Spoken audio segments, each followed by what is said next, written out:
आज हम एक ऐसे टॉपिक पर बात करते हैं जो हिंदी पाठ्यक्रम में कक्षा 12वीं की कक्षा में अंतरा भाग 2 हिंदी ऐच्छिक का पाठ है, जो 12वीं की कक्षा में है। 12 मासा, जो कि मलिक मोहम्मद जायसी ने लिखा है। और इस पाठ में मलिक मोहम्मद जायसी ने नागमती की विरह वेदना का वर्णन किया है। और यह जो विरह वेदना का वर्णन जो किया है वो महीनों के नाम पर किया है। एक साल में 12 महीने होते हैं और 12 महीनों में ये अगहन, पूष, माघ और फागुन, जो कि 12वीं कक्षा के पाठ्यक्रम में है, उनका उल्लेख कवि ने जो है यहाँ पर किया है। तो आज इस वीडियो के माध्यम से मैं इस पाठ के बारे में बताना चाहूँगा कि किस तरह इसकी जो है व्याख्या करनी है और किस तरह जो है प्रश्न पत्र में इसका जो है उत्तर लिखना है। प्रश्न पत्र में उत्तर लिखने के लिए 3 स्टेप होंगे: प्रसंग, व्याख्या और विशेष। तो सबसे पहले हम इसकी जो है व्याख्या करके देखते हैं। और व्याख्या हर शब्द की जो है, हर शब्द का आशय स्पष्ट करते हुए बड़े ही आसान शब्दों में इसकी व्याख्या हम करते हैं। तो चलिए शुरू करते हैं इसको। तो यहाँ से जो है अगहन, ये पहला पद है हमारे पाठ्यक्रम में, जो हमारी पुस्तक है अंतरा भाग 2।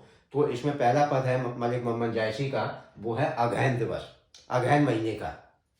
तो अगहन दिवस, अगहन, ये अगहन दिवस घटा निस्बाड़ी, यानी अगहन सर्दी का मौसम आ गया है और इस मौसम में अगहन के महीने में दिन घटने लगे हैं और रातें बढ़ने लगी हैं।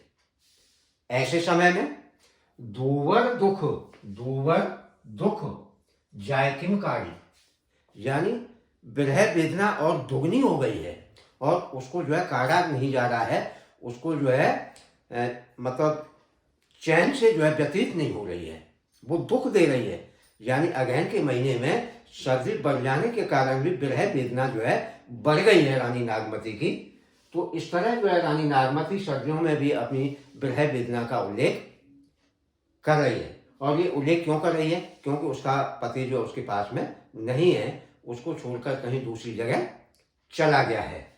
तो ऐसी स्थिति में उससे जो है ना अगहन के महीने की जो सर्दी है वो सहन नहीं हो रही है। अब अवधान दिवस विरह बाराती, अब तो जो है अवधान विरह का मतलब व्याकुलता ही है और रात्रि का मतलब रात्रि। तो अब जो दिन है, दिन भी जो है रात्रि के समान असहनीय हो गए हैं। जो रात्रि असहनीय होती है, क्योंकि एकांत होता है, दिन में उसके पास सखियां होती हैं, तो वो तो जैसे तैसे निकल जाता है, लेकिन रात्रि अकेली हो जाती है, रात्रि में कोई नहीं होता है। तो दिन भी अब जो है रात्रि के समान विरह से जो है ग्रसित हो गए।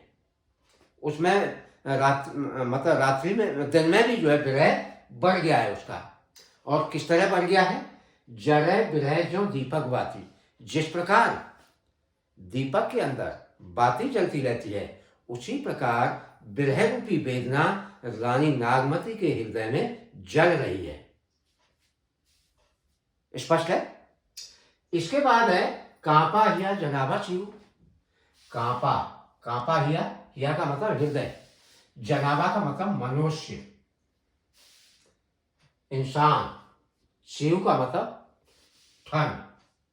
यानी क्योंकि मैं पहले ही बता चुका हूं कि अगहन के महीने में सर्दी बढ़ गई है और ऐसे मौसम में जो है लोगों का जो है हृदय जो है, शरीर जो है सर्दी से कांप रहा है। तोपे जाए हुए संक्यू, लेकिन रानी नागमती कहती है कि वो स्त्रियां धन्य हैं जिनके साथ में उनके पति हैं, उनको जो है सर्दी बिल्कुल भी नहीं सता रही है। तोपे जाए हुए संक्यू, यानी पीयू का मतलब प्रियतम, जिन स्त्रियों के पास जिनके प्रियतम हैं, उनके लिए जो है सर्दी का कोई असर नहीं हो रहा है। ये तो रानी नागमती को हो रहा है, क्योंकि उसके प्रियतम उसके पास में नहीं है। इसके बाद है घर घर चीर रचा सब खाऊं। सर्दी का मौसम आ गया है। सर्दी के मौसम में घर घर, यानी हर घर में चीर वस्त्र रचा सब खाऊं, सभी जो है, सभी स्त्रियां जो है रंग बिरंगे कपड़े पहन रही हैं, रंग बिरंगे कपड़े तैयार कर रही हैं सर्दी के मौसम में, सर्दी से बचने के लिए। लेकिन रानी नागमती कहती है कि मोर रूप रंग लैगा नाऊ। मोर रूप रंग यानी मोर रूप रंग का मतलब है कि मेरा जो रूप और रंग है, यानी मेरा जो सौंदर्य है, वो तो मेरे पति के साथ, प्रियतम के साथ चला गया। मेरे पास कुछ भी नहीं है। सर्दी के मौसम में सारा कुछ जो है प्रियतम के साथ चला गया। इसके बाद है पलट न बहुरा गाजो बिछोई। और पलट, पलट कर, मुड़कर, बहुरा गाजो बिछोई यानी उन्होंने तो, यानी प्रियतम ने तो मुझे एक बार भी पलट कर नहीं देखा।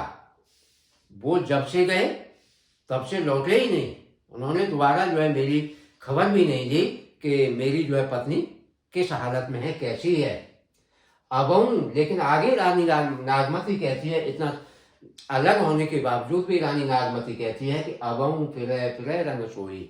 अबहू, अब भी, फिरे फिरे रंग सोई यानी अगर अब भी मेरे प्रियतम मेरे पास आ जाए तो मेरा जो है रूप रंग सौंदर्य पुनः जो है दोबारा जो है वापस लौट आएगा। और ऐसी स्थिति में मैं दूसरी स्त्रियों की तरह प्रसन्न हो जाऊंगी और चैन से जो है अपना जीवन व्यतीत कर सकूंगी। इस प्रकार शिहर अग्नि बिरहन दिया जा रहा। जगह जगह लोग सर्दी से बचने के लिए जो है आग जला रहे हैं, लेकिन मेरे हृदय में तो बिना आग जलाए हुए जो विरह की वेदना है, व्याकुलता है, वो जल रही है। मुझे मतलब अग्नि की कोई जरूरत नहीं है, क्योंकि पहले से ही विरह रूपी अग्नि मेरे हृदय को जला रही है। और क्या हो रहा है कि सुलग, और ऐसी स्थिति में शिहर अग्नि यानी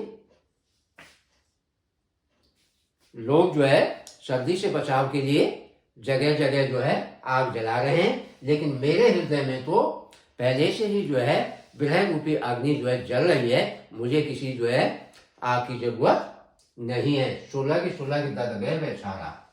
और इस प्रकार जो अंदर, हृदय के अंदर जो अग्नि, विरह की अग्नि जल रही है, वो जब अग्नि जो है इतनी सुलग सुलग कर मेरे हृदय को राख, जला जला कर राख किए दे रही है। इस प्रकार यह दुख ददघन जाने तंतु, इस दुख को, जो विरह रूपी दुख है, जो सता रहा है, जला रहा है शरीर को, इस दुख को जो है मेरा प्रियतम नहीं जानता। तंतु का मतलब प्रियतम, जाने, जानना, यानी जो विरह में ददघन जो जल रहा है, विरह में जो मेरा जो है शरीर जल रहा है, इस दुख को जो है मेरा प्रियतम नहीं जानता है।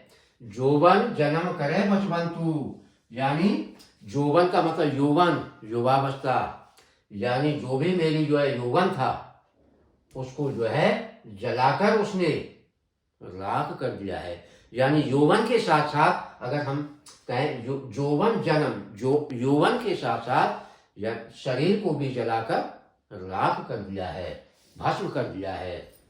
तो इस प्रकार इसमें दुआ है, प्रियसों कहो संदेश रहा, हे भमरा हे काग, शोधन विरह जन्म हुई तेज धुआं हम लाग।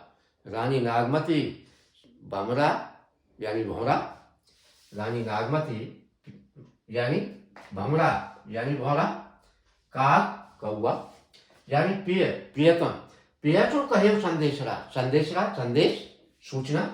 तो रानी नागमती जो है भमरे और कौवे को आधार मानकर प्रियतम के पास उनसे कहती है कि ये संदेश पहुंचा देना मेरे प्रियतम के पास। क्या संदेश? शोधन विरह जन्म हुई, यानी विरह की व्याकुलता में आपकी रानी जल गई है और उसके शरीर से तेज धुआं हमला, उसके शरीर से जो धुआं निकल रहा है उससे हमारा शरीर काला पड़ गया है। स्पष्ट है, यानी प्रियसों कहो संदेश रहा, हे भमरा हे का, शोधन विरह जन्म हुई तेज धुआं हम लाग। रानी नागमती भौरे और कौवे को संदेश भेजती है कि हे भौरे और कौवे, तुम मेरी प्रियतम के पास जाकर कह देना कि विरह में आपकी व्याकुलता में, विरह में आपकी रानी जो है जल गई है और उसके शरीर से जो धुआं निकल रहा है उससे हमारा शरीर काला पड़ गया है। तो इस प्रकार इसका जो है पद का हमने जो है व्याख्या की, और व्याख्या के साथ साथ बहुत ही आसान शब्दों में मैंने व्याख्या एक एक शब्द के जो है आशय स्पष्ट करते हुए व्याख्या बताई है। इसके बाद प्रसंग, प्रसंग में हम क्या लिखते हैं, प्रसंग में ऐसा कुछ ज़्यादा वो नहीं होता है। तो प्रसंग में हम लिखते हैं कि प्रस्तुत पद्यांश हमारी पाठ्य पुस्तक अंतरा भाग 2, अंतरा भाग 2 नामक अंतरा भाग 2 के 12 मासा नामक पाठ से लिया गया है और इसके कवि मलिक मोहम्मद जायसी हैं। अब इतना लिखने के बाद हम थोड़ा सा इस पद के बारे में एक लाइन और प्रसंग में लिखते हैं कि कवि ने रानी नागमती के विरह वेदना को अगहन मास में पड़ने वाली सर्दी से तुलनात्मक रूप से उल्लेख किया है। तो इस प्रकार हमने जो है ये प्रसंग में लिखा है और व्याख्या मैंने इसकी बता दी है।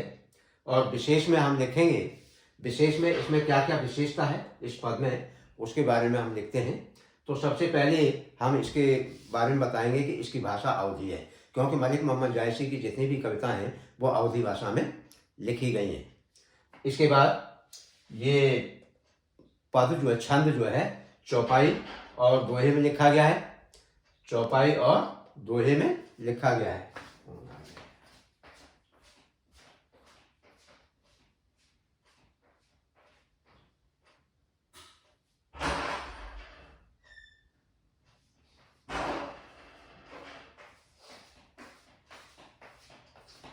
इसके बाद देखते हैं हम जो है इसमें अलंकार का कहाँ प्रयोग हुआ है। तो अलंकार लिखना बहुत जरूरी है। दूबर दुख, दूबर दुख में जो है अनुप्रास अलंकार है, दूबर दुख में अनुप्रास अलंकार है। और यहाँ पर जो है घर घर, घर घर में जो है पुनरुक्ति अलंकार है। यहाँ दूबर दुख में अनुप्रास अलंकार क्यों है, क्योंकि यहाँ पे द, यहाँ पे द, लगातार दो शब्दों का पहला अक्षर द है, इसलिए यहाँ पे अनुप्रास अलंकार है। इसके बाद यहाँ घर घर, घर घर में जो है पुनरुक्ति अलंकार है, क्योंकि यहाँ पे भी घर या इसी शब्द को दोबारा लिखा गया है। पुनरुक्ति अलंकार वहां पे होता है जहाँ पर पहले शब्द को दोबारा उसके साथ लिखा जाता है, तो पुनरुक्ति अलंकार होता है। इसके बाद हम देखते हैं सुलग सुलग, ये सुलग सुलग में भी जो है पुनरुक्ति अलंकार है, क्योंकि यहाँ पे भी सुलग को दोबारा रिपीट किया गया है, इसलिए यहाँ पे भी पुनरुक्ति अलंकार है। तो ये अलंकार, दो अलंकार हो जाएंगे इसमें, पुनरुक्ति अलंकार और अनुप्रास अलंकार, स्पष्ट है। इसके बाद हम देखते हैं कि इसमें वियोग रस की प्रधानता है, क्योंकि रानी नागमती जो है अपने प्रियतम के वियोग में जो व्याकुल है, इसलिए यहाँ पर वियोग अलंकार है। वियोग अलंकार वहां पर होता है जहाँ प्रेमी और प्रेमिका अलग अलग, एक दूसरे से अलग अलग रहते हैं और विरह वेदना में मतलब उल्लेख होता है।